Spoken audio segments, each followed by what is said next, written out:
Hi everyone. What I'd like to do now is talk about value-based pricing and how it can lead to superior profits and competitiveness.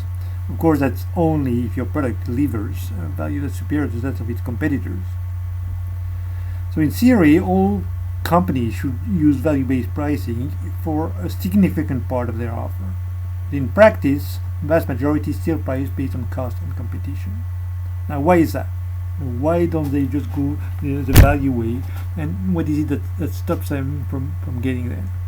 So because, in our opinion, there is a little thing about value, which is that first, it's often difficult to quantify. Second, clients need to see it before they'll pay for it. They won't give you a blank check. And third, it's hard for the sales force to sell it. Okay, so we believe these are the three key hurdles that stop companies from getting there. And what I'd like to show you now is how Privilege and Power Pricer can help you get there and sell more based on value. So the way we can do that is by supporting competitive value benchmarking, by developing economic value to customer models, and by providing a powerful tool to quantify and prove the value. And finally, by making that tool available to Salesforce to use with their client in selling situation to prove and sell value. Okay, so let me show you how that works. Okay, so what we've done here is we'll go to the Power Pricer platform in the value section and quickly click on our economic value to customer tool, which I've illustrated for your purpose with an example from the tire industry, and more specifically looking at the tire for the airline industry. Okay, so basically we're in a situation where we have 5 competing tires, which are outlined here with their key characteristics, and we focus on some very significant characteristics that are related to the performance in that industry, and they include the technology, what sort of technology is used, the weight, from lighter in the Michelin case, some more heavy tires in competition. Third, a very key impact on performance is the number of landings that you can do before you have to change the tires. So obviously you want to be able to land more times, so you don't have to change your tires so often, and your plane is in the air longer. Okay, and again, that criteria, that new tire developed by Michelin was clearly superior to its competition. Okay. But now, of course, what we want to do is to evaluate how these advantages, these qualitative advantages, translate in terms of dollars and cents. How can we measure the value of quality? Okay, so to do that, we use a model that we call the value hierarchy model, and it looks at how our offer, our product, our service helps our clients maximize revenues and or minimize costs. Okay, and it has a fairly standard approach at first at all the various ways in which it could increase revenues or decrease costs, and here we've illustrated with at least 3 advantages how our new tire here could potentially do that. And it could do that because basically being lighter, it's easier to transport, it saves fuel when you're in the air, and second, because as you have more landing per tires, you don't need as many tires per year. Okay, you don't need to change them as often, and that saves you on maintenance fees. And finally, because you don't need to change them so often, you can also keep your plane in the air longer and increase your revenues from more flights.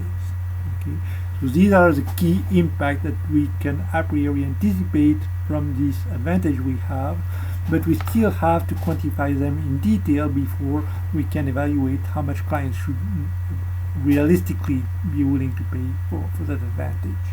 Okay, so I'm just going to do it on one. I'm not going to bore you with all 4 of our advantages. I'm just going to take one, which is fewer tire changes, and the fact that it saves us on maintenance because we don't need to change our tires and pay third parties to change our tires as often as we would if we were to use competing tires. Okay, so for each of those advantages, we have a sub-logical model that looks at the quality advantage, how it impacts performance, and how we go about modeling it. Okay, and you see the logic here is because Michelin hovers has more landing per tires, there's fewer tire changes, so fewer tire purchases and fewer tire change to be paid. Okay, how do we model it? We look at the number of landings per tire, with a clear advantage for Michelin, almost double that of its competitors. How does that translate in terms of need to number of times you need to change your tires every year on each plane? And clear advantage here for Michelin, you need to change them fewer times. And looking at the cost of changing a tire, we simply need to multiply one by the other, and we identify the fact that for each plane the yearly advantage is about $3,000. So very significant advantage compared to competitors, which of course has to be put in relation with the price difference between the various types of tires. Okay, so this is a basic approach, basic logic. For each advantage we would construct a model like that, and then we would go about summarizing them in this format and in a table that shows all the advantages and how much each is worth per plane or for the fleet for that particular client.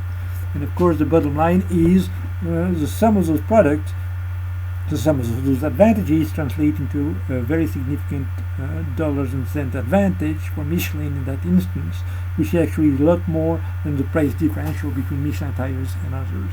So at the end of the day, clients, by buying Michelin, save a lot more than they lose by having to pay more for Michelin tires, and that makes it of course very attractive for them.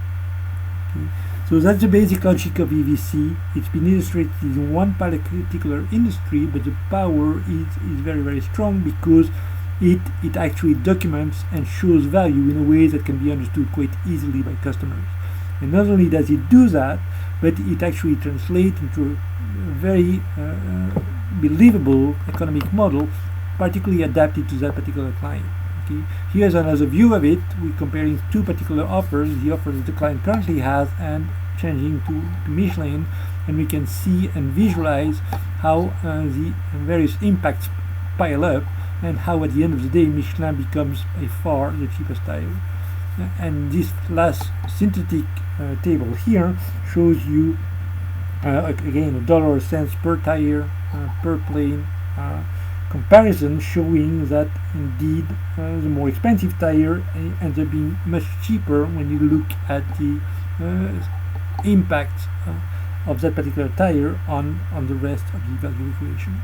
And of course it's all the more convincing because it's particularly adapted to that client. You can see that the model is based on the specific characteristics of that company, the type of planes it has, the types of environment it has, its cost structure, how much it pays for maintenance. So it's really well adapted to that particular client. And actually what happens quite often is that it's through discussion with the client that the sales force can actually implement some of those parameters to make sure that the model is really adapted and believed by the client himself. And from that, of course, the ability to sell value and to get higher prices from your product is greatly enhanced. Okay, so I hope that was short but understandable, and I do think that these types of approach can work for many sectors and in many types of customers, particularly in B2B environments.